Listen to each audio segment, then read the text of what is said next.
अस्सलाम वालेकुम, मैं हूं शेफ़ अफ़ज़ल। आप यूट्यूब चैनल देख रहे हैं। दोस्तों, सर्दियों की आमद है और सर्दियों में दिल करता है कि सूजी की बर्फ़ी बनाई जाए या सूजी का हलवा बनाया जाए, कड़क वाला हलवा। तो आज आपके लिए लेकर आया हूं सूजी का टुकड़ी वाला हलवा, और वो भी बहुत ही आसान तरीके के साथ और बहुत ही ज़बरदस्त और मज़े का दोस्तों ये बनेगा। तो इंशाल्लाह मुझे उम्मीद है जब आप इस रेसिपी को पूरा देखेंगे तो आपको इस रेसिपी की समझ भी आएगी, और जब आप इसको बनाएंगे तो आपको बहुत ही मज़ा आएगा। तो आज की वीडियो बहुत ही ख़ास वीडियो है, तो बिना टाइम ज़ाय किए चलते हैं आज की ज़बरदस्त सी रेसिपी की तरफ और इसको बनाना स्टार्ट करते हैं। बिस्मिल्लाहिर्रहमानिर्रहीम। तो सबसे पहले दोस्तों कढ़ाई के अंदर मैं ले रहा हूँ 1 कप घी का, और घी को थोड़ा सा गर्म होने देंगे। तो बहुत ही फटाफट दोस्तों ये रेसिपी हमारी तैयार होगी और बहुत ही मज़े की बनेगी। तो घी थोड़ा सा गर्म हुआ था, इसके अंदर मैंने लिया है 2 कप सूजी का। जिस कप से आप घी लेना है आपने, उसी कप से आपने सूजी लेनी है, और उसी कप से या उसी बर्तन से आपने चीनी का इस्तेमाल करना है इसके अंदर, जो कि आगे चल के आपको बताऊंगा। तो सबसे पहले हमने मीडियम आंच पे सूजी को दोस्तों भून लेना है, फ्राई कर लेना है, और ये काम आपने करना है मीडियम आंच पे, क्योंकि तेज़ आंच पे जब आप सूजी को भूनते हैं तो सूजी आपकी रह जाती है कच्ची पक्की, जिसकी वजह से आपकी बर्फ़ी के अंदर, आपके टुकड़ी हलवे के अंदर वो टेस्ट नहीं आता। तो इस बात का ख़ास ख्याल रखिएगा। तो इसमें 10 से 12 मिनट या 15 मिनट भी आपको लग सकती हैं सूजी को सही तरीके से इसकी भुनाई करने में। और जब तक दोस्तों चम्मच आप इसके अंदर इसी तरह से चलाते रहेंगे आहिस्ता आहिस्ता। तो थोड़ा सा सूजी ने कलर पकड़ा था, तो इसके अंदर मैंने 2 से 3 चम्मच चावल का आटा शामिल कर दिया है। इससे इसका दोस्तों जो टेस्ट है वो और भी ज़बरदस्त हो जाएगा। तो चावल का आटा अगर आप स्किप करना चाहें तो कर सकते हैं, वैसे इससे इसका जो टेस्ट है वो ज़्यादा मज़े का बनेगा। तो चावल के आटे के साथ इस सूजी की जो भुनाई है वो हम थोड़ी सी ज़्यादा करेंगे, इसको ज़्यादा ब्राउन करेंगे। अमूमन जैसा आप सूजी के टुकड़ी हलवे के लिए सूजी भूनते हैं उससे थोड़ी सी ज़्यादा। तो देखें सूजी जो है हमारी अच्छी तरह से ब्राउन हो चुकी है। अब इसके अंदर मैं शामिल कर रहा हूँ 8 से 10 मैंने बादाम लिए थे इसका पाउडर बना के। ये 2 से 3 चम्मच बनेगा बादाम का पाउडर। तो 1 मिनट के लिए बादाम के पाउडर को भी इसके साथ भुनाई करते हैं इसकी।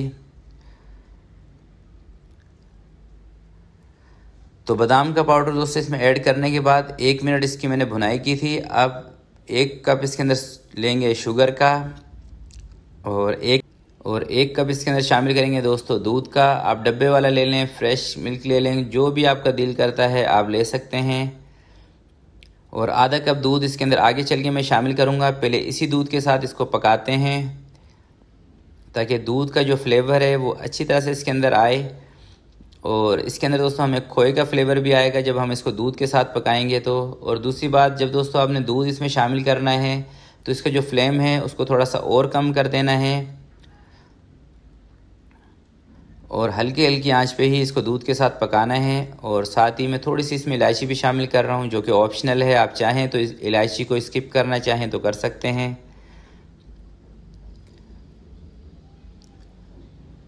तो इसी तरह से इसको 4 से 5 मिनट दूध के साथ और पकाएंगे। और जब ये थोड़ा सा सख्त होगा तो इसमें दूध थोड़ा सा और मैं शामिल करूँगा, उसके बाद ये तैयारी की तरफ जाएगा।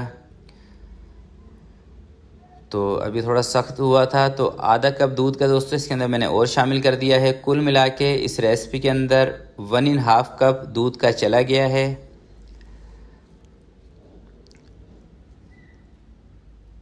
तो अब फिर इसको दोबारा से मीडियम आंच पे ही पकाते रहेंगे 3 से 4 मिनट तक। और तो दोस्तों 2 मरतबा दूध इसके अंदर मैंने क्यों शामिल किया है, 2 मरतबा दूध इसलिए शामिल किया है कि एक दफ़ा जो हमने शुरू में इसमें दूध ऐड किया था वो दूध थोड़ा सा थिक हो जाए, और उसकी वजह से इसके अंदर खोए का फ्लेवर आ जाए। जो दोबारा इसके अंदर मैंने दूध शामिल किया है वो इसलिए किया है कि जो सूजी का हमारा दाना है वो थोड़ा सा सॉफ्ट बने। तो ये 2 मरतबा दूध इसलिए इसमें शामिल किया है। और इसको चेक आप ऐसे कर सकते हैं, किसी भी बर्तन में निकाल के आप इसको रख दें साइड पे। तो 1 से 2 मिनट के बाद जब ये ठंडा होगा तो फिर उसको आप चेक कर सकते हैं कि हलवा भी हमारा रेडी हुआ है या नहीं। ये भी आपको मैं दिखाता हूँ, थोड़ा सा ये ठंडा हो जाए और जब तक हम इसको पकाते रहेंगे। तो ये प्लेट में जो मैंने ज़रा सा निकाल के रखा था दोस्तों, इसको इस तरीके से आप चेक करें। कि इसमें चिपक तो नहीं है। जब इसमें चिपक नहीं होगी और ये इस तरह से अच्छी तरह से सेट हो रहा होगा तो आप समझ जाएं कि आपका ये हलवा सेट होने के लिए बिल्कुल रेडी है। तो आपने इसको चूल्हे से उतार लेना है नीचे। तो मैं भी दोस्तों अब इसको चूल्हे से नीचे उतार के इसको निकालता हूँ एक सांचे के अंदर, ताकि हम इसके आराम से पीसीस बना सकें। तो सांचे में निकालने के बाद दोस्तों तकरीबन 10 मिनट के अंदर अंदर ये इतना सेट हो जाएगा कि आपने इसके ऊपर कट लगा देने हैं, क्योंकि ये सूजी का हलवा बनता है, ये बहुत जल्दी सेट हो जाता है। और दूसरा दोस्तों, वो जो हलवे के अंदर कड़कपन आ जाता है सूजी का हलवा, ये बहुत ज़्यादा ड्राई हो जाता है जब हम इसको 2 से 3 दिन के लिए रखते हैं। तो ये हलवा इंशाल्लाह नहीं होगा, क्योंकि एक आधा कप दूध का जो इसके अंदर मैंने आखिर में शामिल किया था और दूसरा जो चावल का आटा इसके अंदर शामिल किया है, उसकी वजह से ये बिल्कुल कड़क या जैसे सख्त सा बन जाता है, वैसे नहीं बनेगा। तो 10 से 15 मिनट के लिए इसको मैं छोड़ देता हूँ और 10-15 मिनट इसको छोड़ के अब इस पर करते हैं कट लगाते हैं। और कट लगाने के बाद 1-1.5 घंटा इसको छोड़कर फिर इसके पीसेस निकाल के एक पीस तोड़ के आपको दिखाऊंगा। तो मैं दोस्तों इसके तकोन पीसेस बना रहा हूँ, बाकी आपकी मर्ज़ी है, जिस तरह कि आप इसके पीसेस बनाना चाहें आप बना सकते हैं। चलें जी, इस पर कट मैंने लगा दिया है और अब इसको 1 से 2 घंटे के लिए छोड़ देते हैं और फिर मिलते हैं आपसे 1 से 2 घंटे के बाद। चलें दोस्तों, तकरीबन 2 से 3 घंटे के बाद मैं ये हलवा निकालने लगा हूँ ट्रे से बाहर। तो देखिए माशाल्लाह से कितना ज़बरदस्त सेट हो चुका है और इसकी कतलियाँ जो हैं ये कितनी खूबसूरत बनी हैं और पतली पतली सी। और एक पीस मैं आपको तोड़ के भी दिखा देता हूँ। और इंशाल्लाह दोस्तों जब आप इस रेसिपी को ट्राई करेंगे तो आप इसको 8 से 10 दिन में रखेंगे, ये फिर भी इंशाल्लाह कड़क नहीं होगा ज़्यादा, जैसे कि ड्राई हो जाता है, बहुत ज़्यादा सूजी का हलवा सूख जाता है, ऐसे ये नहीं बनेगा, बिल्कुल ऐसा ही रहेगा जैसे कि बर्फ़ी हो। देखें माशाल्लाह से कितना सॉफ्ट सा और बर्फ़ी की तरह ही ये टूट रहा है। तो प्यारे दोस्तों, आज की ये रेसिपी, ये वीडियो आपको अच्छी लगे तो प्लीज़ इसको ज़रूर लाइक कीजिएगा, अपने दोस्तों के साथ शेयर कीजिएगा। अपना बहुत सारा ख्याल रखिएगा, अपने वालिदैन का ख्याल रखिएगा। अल्लाह हाफिज़।